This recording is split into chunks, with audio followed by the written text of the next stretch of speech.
Yeah, this is a video for a Honda Civic 2.2 EST diesel. Car is registered SA60ZTN. This is a quick walk around video of the car, just to say the car's in wonderful condition. I'll turn it around halfway through so we've got the sunlight on the other side of the car as well. So starting with the bonnet of the car, there's a few little stone chips, not many. It's going to look pretty hard to find them, but just a couple of little ones there.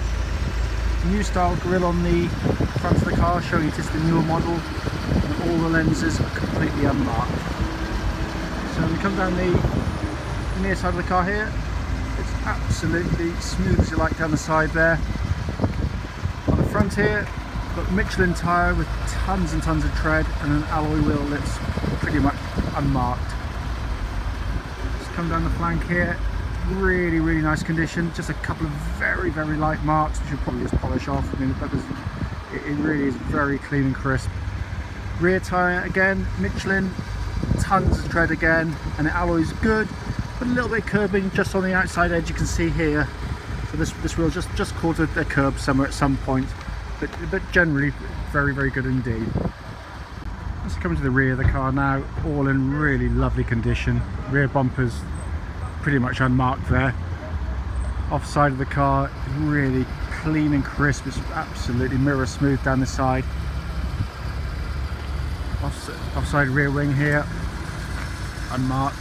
Alloy wheel on the back, again Michelin tyre. Got a full set of Michelins I think on this one from memory. But this rear tyre's in wonderful condition. Alloy again very good, just a tiny bit of curbing just on the outside edge, you can see here and down here as well. The main spokes are all very good. We'll just come down this flank, you can just see just how crisp and nice it is, and there's a crystal clear blue sky today, so any imperfections will be shown up immediately.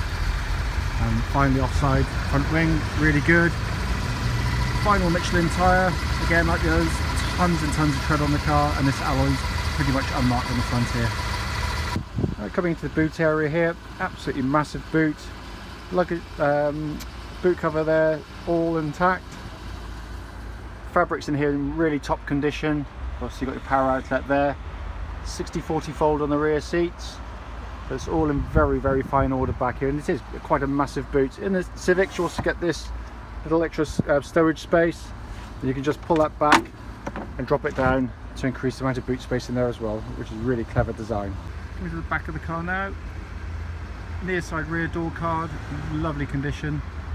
I've got the here, just show the rear seats in their upright position. This forms part of the magic sort of seats as they call it. Brilliant design, it means you end up with this cavernous area behind the front seats, and everything in here is in absolutely wonderful condition. Full set of Honda overmats as you can see. Door card on that side, pretty much unmarked, can't see anything on there at all. And these seats just literally lift the lever, drop them down, and it's just beautifully engineered as you'd expect from Honda. Rear seats here pretty much look like no one's ever sat on the seats, they're in absolutely top condition. Coming to the front of the car now, driver's door card again, all in lovely condition. Later fabrics and plastics now used on the Civics on this facelift version, and wonderful condition there. Sill area is all absolutely superb. Driver's seat in top condition as you'd expect given the low mileage of the vehicle.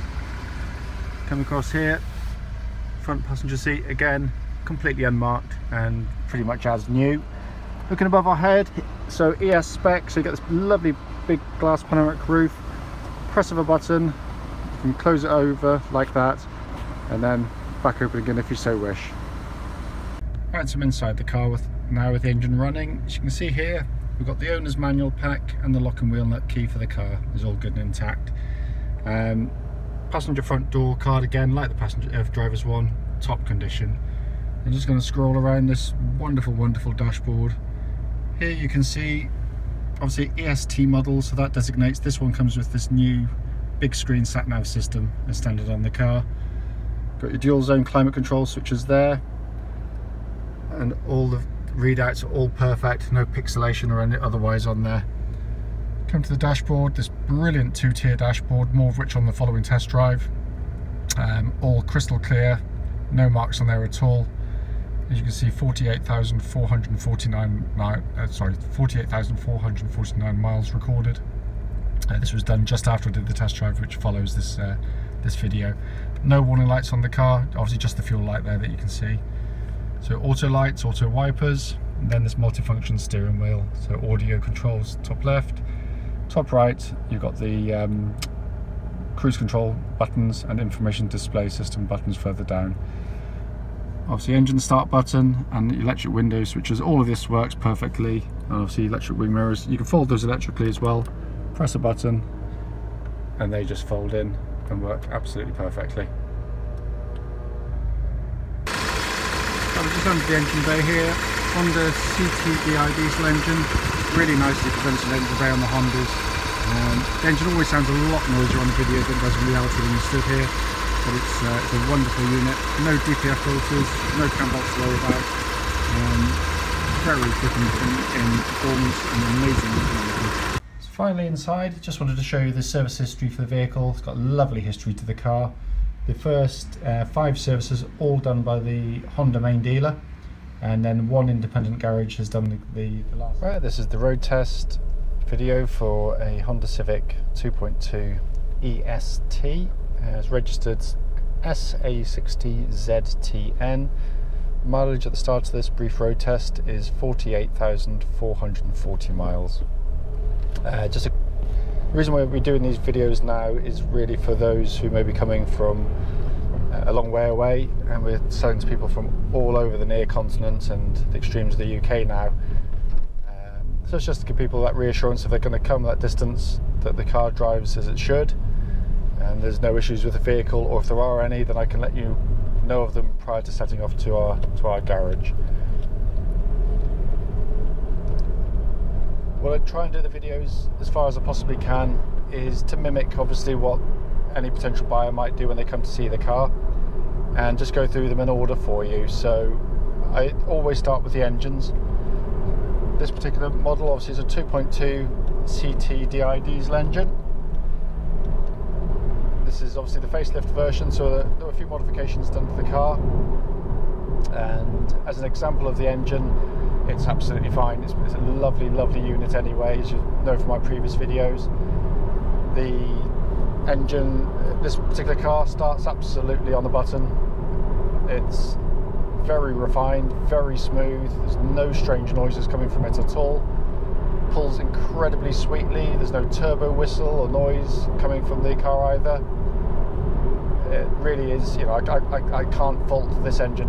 It drives beautifully, pulls really hard all the way through the range and settles to a very steady idle as well. Relating to the engine, looking at the dashboard now, there's no warning lights on the car at all. Engine then drives through clutch and gearbox. Clutch on the car is light as a feather, bites really nicely, not a hint of slip from the clutch. The clutch pedal is smooth in operation, and the biting point on the clutch is exactly where you want it to be, sort of midway up through the clutch pedal travel.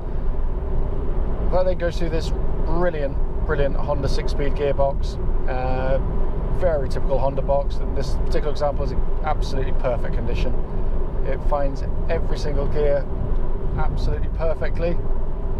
The synchro mesh is really slick and sweet. I'm doing that for effect, but it's one of these rare things where even though it's cable operated, it still has that lovely mechanical feel that Honda seem to do so well.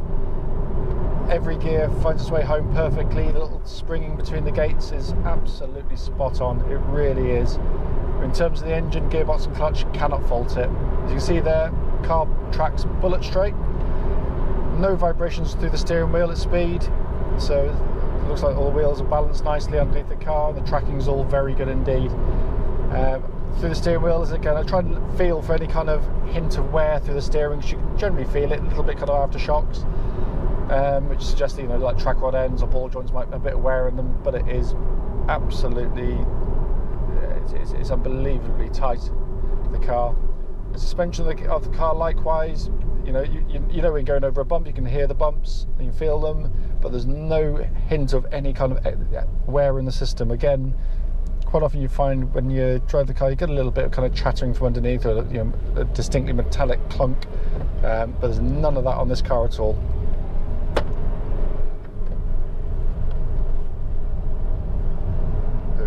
does pitch in and hold its line beautifully. The car goes unbelievably well. I mean, this is why it's such an economical car. It's quite a big, powerful engine for what is a relatively small car. It's the smallest car they put this engine in. So not only do you get really good performance, you get quite astonishing economy out of these cars. 50 to the gallons a doddle. In every other way, again, as a driver, I tend to listen out for kind of wind noise from the car, which if there's any kind of strange noises, like where a window seal or a windscreen seal has been damaged accidentally, then it might allow sort of extra wind noise into the car. But there is none at all. It's very quiet, very refined. The brake pedal on the car is absolutely brilliant. It's solid. It's right at the top.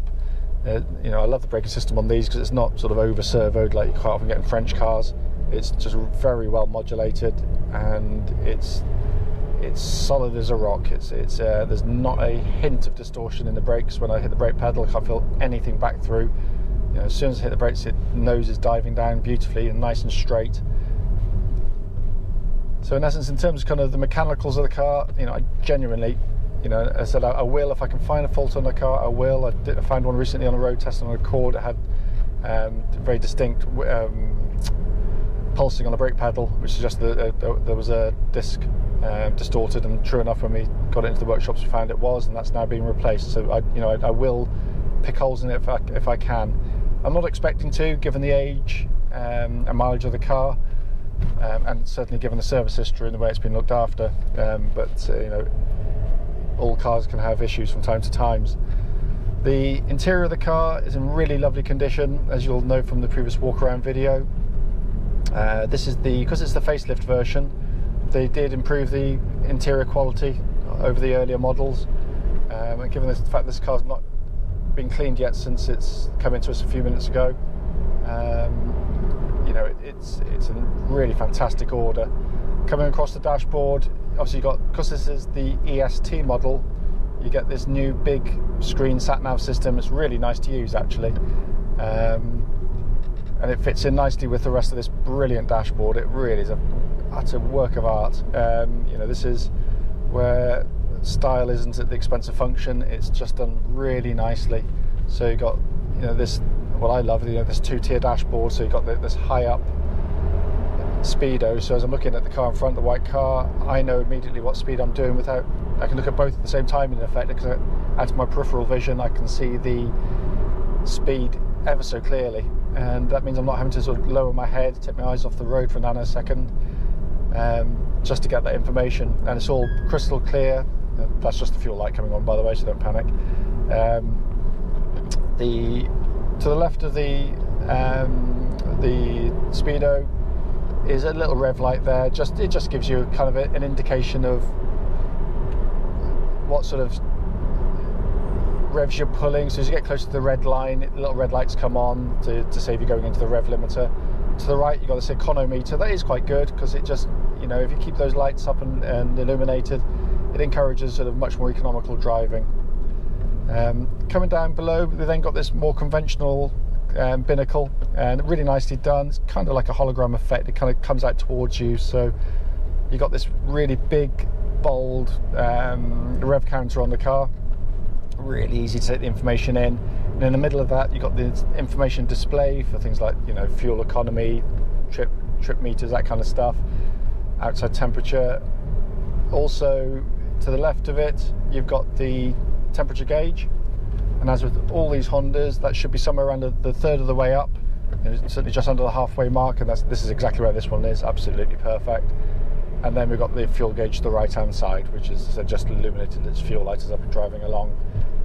But all in really lovely order. I mean, the plastics on there are good, they're not marked. Because this is the facelift model, you get this new material here.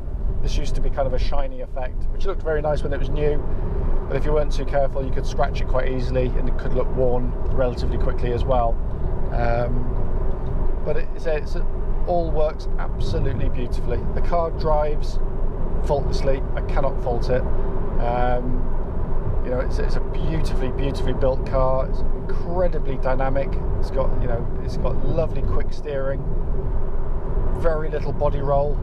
I think they've got the compromise, which is what it always is, between ride and handling, absolutely spot on. So whereas it may be a bit firmer around town, when you get onto open roads, go around some tight corners, you really will see the benefit of just how nicely set up this car is, because you know, you turn it into a corner, it hardly rolls, kind of like a go-kart, and you've got these really lovely quick steering racks on the car, which makes driving a genuine pleasure, not just a mission from getting to A to B. And in a sea of cars where, you know, there's some good worthy cars that they're fine, but it's all the same stuff. You've got a binnacle here and a centre stack here, and they're basically just variations on a theme. Whereas this couldn't be anything other than a Civic, and I truly believe it's all the better for that. It's very unique. It's got a lovely personality about it, but that pales into insignificance in reality into running cars. You know, the Honda Civic has got, you know, probably in the real world of motoring at this age, you know, the best reliability record of all of them. They're tough cars, take mileages in their stride. And of course, with this CTDi diesel, there's no DPF filters, so none of that rubbish going on, which is causing a nightmare for lots of other manufacturers. I'm not going to name any names, but we know who they are. And there's no cam belt on the car. It's a cam chain driven engine, so again, no scheduled change on that at all. We've never done one. Whereas again, on most manufacturers, you find that you've got, you know, a sort of £500–600 bill looming at sort of 60–70,000 miles, or whenever their intervals are. But yeah, that basically kind of concludes it. It's as brief as it may be. I genuinely can find no fault in the car. Welcome to come and try it for yourself. If I've missed anything out on this road test or the previous one, the walk around one, or the text of the advert, then, you know, please do phone us and we'll get back to you immediately.